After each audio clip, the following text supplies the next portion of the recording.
National commission for protection of child rights یعنی NCPCR کے chairman پریانک کانونگو، جنہوں نے کئی بار دارالعلوم دیوبند پر کارروائی کرانے کے لیے نوٹس ایشو کیا، ان کے ذریعے دینی مدارس اور جمیعت اوپن اسکول کو بدنام کرنے کے خلاف اب جمعیت علماء ہند نے سخت قدم اٹھایا ہے۔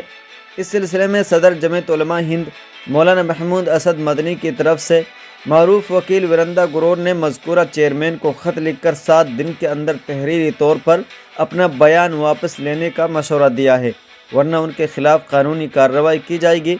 آپ کو بتا دیں کہ 13 مارچ کو کانونگو نے national institute of open school یعنی NIOS کو خط لکھ کر جمعیت علماء ہند کے تعلیمی ادارہ جمعیت اوپن اسکول کی مہم کو منظم جرم سے تعبیر کیا تھا، نیز اس پر بیرون ملک سے فنڈ حاصل کرنے بالخصوص پاکستان سے تعلق ہونے کا بے بنیاد الزام بھی عائد کیا تھا۔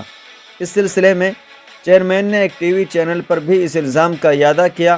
اس کے علاوہ مذکورہ چیئرمین دینی مدارس کو بدنام کرنے اور ان کے خلاف بیہودہ الزامات عائد کرنے میں بھی پیش رہتے ہیں۔ نوٹس میں صاف کہا گیا ہے کہ جمعیت علماء ہند جیسی تاریخی اور وطن پرور جماعت کو بدنام کرنے اور اس پر جھوٹے الزامات عائد کرنے کی کوشش کسی بھی صورت میں قابل قبول نہیں ہے، نیز اتنے بڑے عہدے پر بیٹھے شخص کے لیے یہ زیبا بھی نہیں ہے۔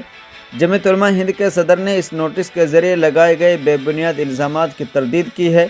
مختلف میڈیا چینلز کے ذریعے پھیلائے گئے ان الزامات نے جمعیت اوپن اسکول کی ساکھ کو متاثر کیا ہے، جبکہ ادارہ پسماندہ کمیونٹیز خاص طور پر مسلم اقلیت کی تعلیمی ضروریات کی تکمیل کے لیے وقف ہے۔ مسٹر کانونگو کے دعووں کے برعکس جمعیت اوپن اسکول قانونی فریم ورک کے اندر کام کرتا ہے اور اس کا مقصد بنیادی طور پر دینی مدارس کے طلباء کو نیشنل انسٹیٹیوٹ آف اوپن کے ذریعے رسمی تعلیم کے NIOS اسکولنگ مواقع فراہم کرنا ہے۔ اس اقدام کا مقصد ایسے طلباء کو بااختیار بنانا ہے جو مرکزی دھارے کے تعلیمی مواقع سے محروم ہیں، تاکہ وہ سول سوسائٹی کے دھارے میں شامل ہو سکیں۔ دوسری طرف جمعیت کسی بھی طالب علم کو رسمی تعلیم حاصل کرنے سے نہیں روکتی، بلکہ غیر رسمی تعلیم کے ساتھ بچوں کے لیے رسمی تعلیم کی سہولت فراہم کی جاتی ہے۔ مسٹر کانونگو جمعیت اوپن اسکول کو اوپن مدرسہ کا جو نام دے رہے ہیں وہ نہ صرف غلط ہے بلکہ بدنیتی پر مبنی ہے، نیز دینی مدارس کے بارے میں ان کے تضحیک آمیز تبصرے ان اداروں کی آئینی شناخت اور حقوق کو نقصان پہنچا رہے ہیں۔ ان کو سمجھنا چاہیے کہ ملک کی قانونی اسکیم میں دینی مدارس کو تسلیم کیا گیا ہے۔ لازمی تعلیم کا حق ایکٹ سن 9 کے 1 یعنی 5 میں خاص طور پر کہا گیا ہے کہ یہ ایکٹ مدارس، ویدک پاٹھ شالوں اور بنیادی طور پر مذہبی تعلیم دینے والے دیگر اداروں پر لاگو نہیں ہوگا۔ اس طرح مدارس کے جواز کو ملک کے آئین کی دفعہ 29 اور 30 میں بھی قانونی طور پر تسلیم کیا گیا ہے۔ نیز ریاستی سطح کے مختلف قوانین ہیں جو مذہبی تعلیم کے ان اداروں کو تسلیم کرتے ہیں۔ مزید برآں قانونی طور پر مقرر کردہ چیئرپرسن ہونے کے ناطے بچوں کے خلاف منظم جرائم جیسے جملے کا انتخاب بہت ہی افسوسناک اور جمعیت علماء ہند کو بدنام کرنے والا عمل ہے۔ مذہبی تعلیم دینا اقلیتوں کا بنیادی حق ہے۔ دیگر مذاہب کی طرف سے بھی مذہبی تعلیم دی جاتی ہے اور ادارے قائم کیے جاتے ہیں، لیکن انہوں نے صرف دینی مدارس کو نشانہ بنا کر عصبیت کا ثبوت دیا ہے۔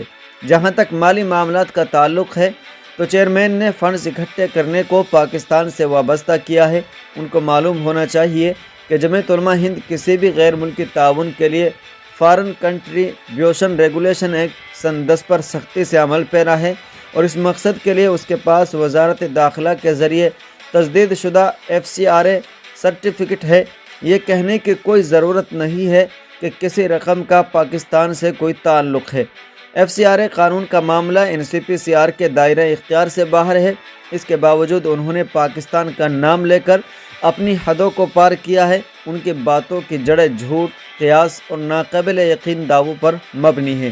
جمعیت علماء ہند نے میڈیا کو بھی متوجہ کیا کہ وہ ایسے جھوٹے بیانات کو جاری کرنے سے گریز کریں جو معاشرے کی بہتری کے لیے کام کرنے والی تنظیموں کو بدنام کرنے کا سبب ہیں۔ تو ناظرین اکرام، آپ کے اس سلسلے میں کیا رائے ہے؟ ہمیں کمنٹ باکس میں اپنی رائے کا اظہار ضرور کریں۔